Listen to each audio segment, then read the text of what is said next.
On to players that are on fire at the moment. Nicho Hynes just signing a $7 million deal that'll see him at the Cronulla Sharks till the end of 2029. Huge deal. Now there's been a talk of whether or not players should be signing on for this long. From a player's point of view, to sign a contract that'll see him at the Cronulla Sharks for what's a 6-year deal from now,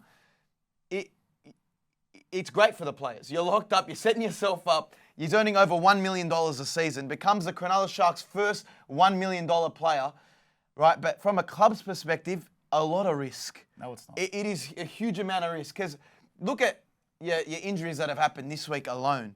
For players going down, how injury-prone players can be. Head knocks now. I think it's way too... But they're willing to take that gamble. He's a quality player and deserves that. If he's to go and test the open market, he's getting north of $1 million anyway, so they just want to lock him up. I think from a team's perspective, it's a very smart move.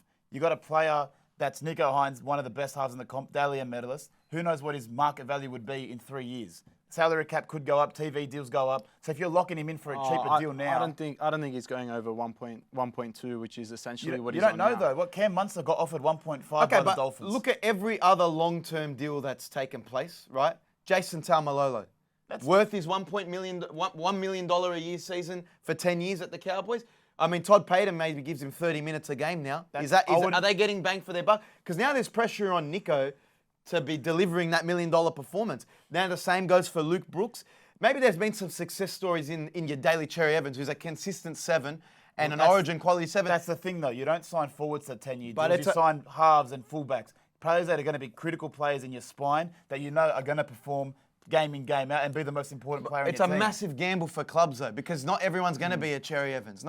You're going to get your Ash Taylor scenarios. Yeah, but you're signing Are you confident that Nicho Hynes, and I back Nicho, I think he's a great player, and he's one of the quality 7s and the quality halves in the game, but, are you confident that he's going to be your Cherry Evans going forward for your club? And obviously they are, and they put their money where their mouth is. It's even from the player's perspective, I think it's not stupid, but what if in 3 years' time he's the best halfback in the game and he could sign for 1.6, 1.5? He should actually prioritise signing a shorter-term deal and backing himself. I mean, he's 26 now, so I think he's getting up there in age in terms of back end of his career. I think it's stupid for clubs not to just sign someone for max 4 years at a time. Because tomorrow, I can get hit by a bus tomorrow, anything could happen, but just how injury-prone players are today, like you just saw Adam Dewey go a non-contact ACL. It's a very pessimistic way of thinking. I'm just saying it's not in the club's favour because then you could just be stuck with a player for the next 6 seasons who's not the same player. I wouldn't worry about that. If you're going to be signing someone like, I don't know, Lockie Miller, who's not as good as Nicho Hynes. No, I'm having a shit on Lockie Miller. He's a great player. Yeah. But you pick and choose who you're giving the long-term contracts to. For example, if Nathan Cleary said, I want to sign a 10-year deal, are you going to give it to him? Yeah, I would. Okay, maybe it's dependent on the player.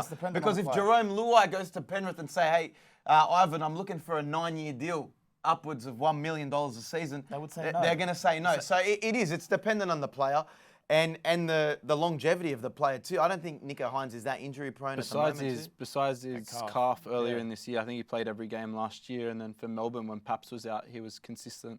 He also has the highest winning percentage as a half in the NRL right now, greater than Nathan Cleary. And he played fullback and he's played centre at Melbourne, so he can cover a lot of positions if he has to fill in. I think what Cameron Smith, no one gives him credit for, is he played halfback and hooker for Melbourne. So. Well, anyway, from the prime time here, congratulations to Nicho Hynes on securing $7 million.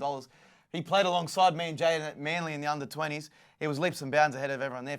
From going in our debut game against the Bulldogs, from not finding touch, couldn't kick for touch, to now getting $7 million. The guy's, very much earned his spot as one of the top earning halves in the NRL.